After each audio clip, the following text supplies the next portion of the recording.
আলহামদুলিল্লাহ, আজকে অনেক দিন পরে ছাদে উঠেছি। উঠে দেখি কিছু আম গাছ থেকে নাই হয়ে গেছে, আর অনেকগুলো আম পেকে আছে। হতে পারে দারোয়ান বা কেউ খেয়েছে আর কি, পেকে গেছে এজন্য খেয়েছে। তো আমি যে কটা আম পাকা পেয়েছি তুলেছি। আলহামদুলিল্লাহ, এত সুন্দর কালার হয়েছে আমগুলোতে। ছাদের আম তো খুব বেশি বড় হয় না, তারপর আলহামদুলিল্লাহ অনেক মিষ্টি। আর এগুলো হচ্ছে আম্রপালি এগুলো, কিন্তু এগুলো 12 মাস ধরে। আর দেখতে আম্রপালি, খেতে আম্রপালির টেস্ট।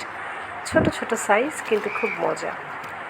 আর একটা গাছে বেশ বড় বড় আম ধরে, তো ওইটাতে এবার আর বেশি আম ধরেনি, মাত্র 2টো আম ধরেছে, এখনও পাকেনি। লুকিয়ে রেখেছি যেন খেতে পারি, কেমন টেস্ট হয়। এই যে 4টা আম পারলাম, একদম পাকা 4টা আম পেরেছি।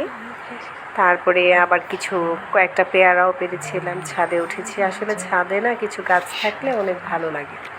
আর আমার তো অনেক গাছ ছাদে, আমি শাক সবজি তুলতে পারি। প্রতিদিন আমি কিছু না কিছু ছাদ থেকে তুলে খাই। আর প্রতিদিন অবশ্য ওঠা হয় না 6 তলার ছাদ, তো তার জন্য আমি 2-4 দিন পর পর উঠি। তো আজকে উঠলাম, কয়েকটা পেয়ারা পারলাম। এই আমটা খুব বড় হয়, আরও বড় হবে, এটা আমি লুকিয়ে রেখেছি যেন কেউ না দেখে। তো দেখা যাক শেষমেশ আমি এটা খেতে পারি কিনা। আমার খুব চিন্তা হচ্ছে এই আমগুলোকে নিয়ে। ধন্যবাদ।